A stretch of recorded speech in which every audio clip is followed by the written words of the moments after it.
I've played about 20 hours of Hogwarts Legacy now, and it has truly been a blast. During my time playing, I've come up with a list of useful tips and tricks that I wish I had known at the beginning of my playthrough. Tip number 1 would have to be gear management. In Hogwarts Legacy, opening chests and completing certain challenges rewards you with pieces of gear. These can vary from green being well appointed, blue being superb, purple being extraordinary, and orange being legendary. The gear you receive is often associated to your current level in game, and as you play through the first few hours, you will notice that your gear can quickly become outdated. You will continue to earn more and more gear until you're eventually greeted by this message. This means that your gear inventory is full, as you can only hold up to 20 pieces of gear at the start of the game. If you're playing through the game and this message pops up, you only have two options: either sell it to a vendor for gold or destroy it. When you destroy a piece of gear, you get nothing in return. It simply vanishes from your inventory, and until you free up space using one of these two methods, you won't be able to pick up any new pieces of gear. However, it's possible to increase the amount of gear that you can hold by simply completing Merlin trials. These will become accessible after talking to Nora Treadwell, just outside Lower Hogsfield. This will pop up after completing the quest with Natsai Onai, called a girl from Wagadu. So the key takeaway here is to make sure that before you venture on a new quest or enter a dungeon, head over to Hogsmeade and sell off all your old and low level gear. Also, the transmog system in-game automatically saves every piece of gear you obtain, so don't stress that you won't be able to wear your favorite scarf if you choose to sell it, because it will always be in the transmog menu. Essentially what this feature does is it enables you to customize your character's appearance without altering the stats of the gear you have equipped. This can be achieved by hovering over a gear piece and pressing square. From here you'll be able to select a variety of different styles that you've unlocked. Selling your gear will be one of the main methods to earn gold during your playthrough, especially early on. So trust me, there's nothing worse than having to destroy several pieces of gear when you're deep within a cave or a mission. You will essentially be throwing away 60 to 90 gold every time you do this, and money can be quite hard to come by in Hogwarts Legacy. Next up, we have keeping on top of your assignments. As you progress through the main story, you will get side quests from your teachers, which are called assignments. These will be the main method in which you learn new spells. They require you to complete certain tasks, such as brewing different types of potions, growing particular plants,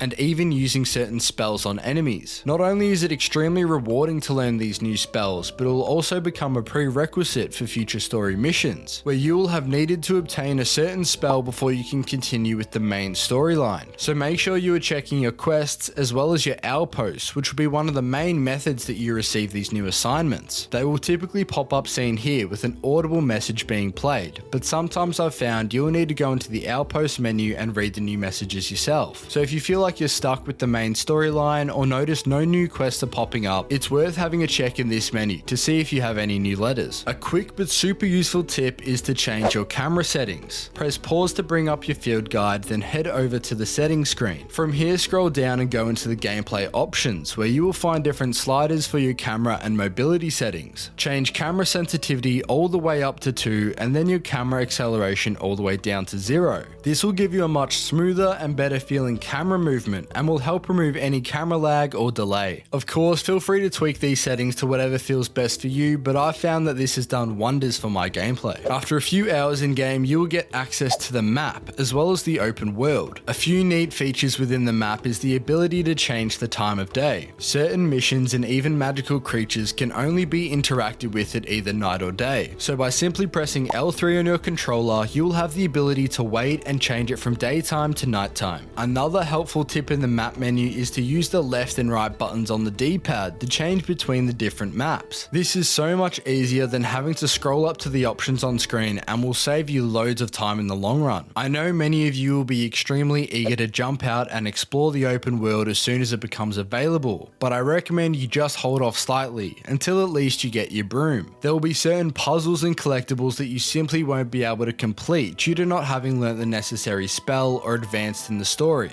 So holding out a fraction longer will allow you to have all the tools needed to properly explore the world. Something you will soon realize in Hogwarts Legacy is how important the Rivelio spell is. You will learn this very early on in game, and it will be essential for exploration in and outside the castle. This will be how you reveal certain chests and lootable objects, as well as field guide pages. You will hear an audible sound when you're near a field guide page that sounds a little like this.